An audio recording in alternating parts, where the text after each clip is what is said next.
ನಗರದಲ್ಲಿ ಮುತ್ಯಾಲಪೇಟೆ ಅಂದ್ರೆ ಒಂದೇನೋ ವಿಶೇಷವಾದತಕ್ಕಂಥ ಒಂದು ಏರಿಯಾ ಅಂತ ಹೇಳ್ಬೋದು, ನಗರ ಅಂತ ಹೇಳ್ಬೋದು.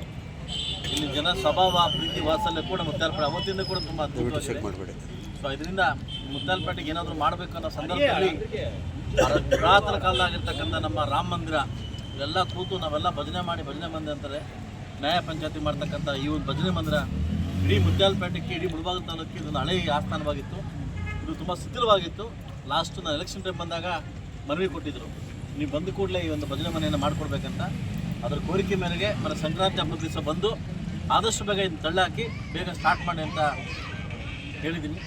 ನನ್ನ ಒಂದು ಪ್ರಾದೇಶಿಕ ಅಭಿವೃದ್ಧಿ ನಿಮ್ಮಿಂದ ಕೂಡ ಹಣ ಸಹಾಯ ಮಾಡಿ ಈ ಒಂದು ಆದಷ್ಟು ಬೇಗ 1 ವರ್ಷ ಒಳಗಡೆ ಸಂಕ್ರಾಂತಿ ಹಬ್ಬ ಒಳಗಡೆ, ಬಹುಶಃ ನೆಕ್ಸ್ಟ್ ಸಂಕ್ರಾಂತಿ ಒಳಗಡೆ, ಸಂಕ್ರಾಂತಿ ಹಬ್ಬದ ದಿವಸನೇ ಇದನ್ನು ಓಪನ್ ಮಾಡಬೇಕಂತ ತುಂಬ ಆಸೆ ಇದೆ.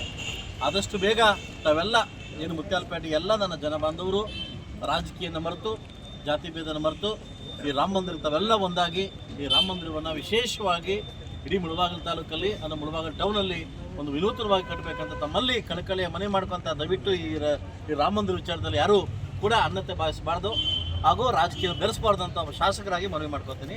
ಆದಷ್ಟು ಬೇಗ ಈ ರಾಮ ಮಂದಿರ ಒಳ್ಳೆಯದಾಗಲಿ ಅಂತ ಕೇಳ್ಕೊತೀನಿ. ಅದೇ ರೀತಿ ಅವರು ಆ ಕಾರ್ಯಕ್ರಮವನ್ನು ಕೂಡ ಕೈಗೊಂಡಿದ್ದಾರೆ. ಆದರೆ ನಮ್ಮ ಭಜನೆ ಮಂದಿರ ವತಿಯಿಂದ ಅವರ ವೈಯಕ್ತಿಕ ನಿಧಿಯಿಂದ ಭಜನೆ ಮಂದಿರ ಇಲ್ಲ, ಸರ್ಕಾರಕ್ಕೆ ನಾನು ಆ್ಯಕ್ಚುಲಿ ಏನಾಗಿದೆ 10 ಲಕ್ಷ ರೂಪಾಯಿ ಆಲ್ರೆಡಿ 10 ಲಕ್ಷ ಮೇಲೆ ಹೋಗಿ ಜನರಿಗೆ ಹೋಗ್ಬಿಡುತ್ತೆ ಅಂದ್ಬಿಟ್ಟು 10 ಲಕ್ಷ ನನ್ನ ಶಾಸಕರಿಗೆ ಆಗಿದ್ದೀನಿ.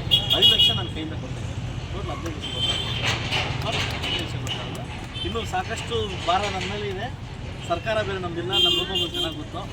ಸರ್ಕಾರ ಬೇರೆ ನಮ್ದಿಲ್ಲ, ಏನೇ ಬಂದರೂ ಕೈ ಹಾಕಿಟ್ಕೊಂತಾರೆ. ಸೊ ಅದರಿಂದ ಪ್ರತಿಯೊಂದಕ್ಕೂ ಕೈ ಅಡ್ಡಾಕ್ತಾರೆ. ಸೊ ಅದರಿಂದ ಮುಂದಿನ ದಿವಸ ಖಂಡಿತ ನಾನು ಜೊತೆ ಇರ್ತೀನಿ. ಒಳ್ಳೇದಾಗುತ್ತೆ. ಒಳ್ಳೆ ಮನಸ್ಸಿಂದ ಒಳ್ಳೆ ಮುಹೂರ್ತ ಸ್ಟಾರ್ಟ್ ಮಾಡ್ತೀವಿ ಸರ್. ಇವತ್ತು ಹತ್ತಿರದ ಮುಹೂರ್ತ ತಗೊಂಡು ಆದಷ್ಟು ಬೇಗ ಕಂಪ್ಲೀಟ್ ಆಗುತ್ತೆ ಅನ್ನೋ ಭರವಸೆ ನಮಗಿದೆ. All the best. ಕಾಲ್ ಮುಗಿತೀನಿ.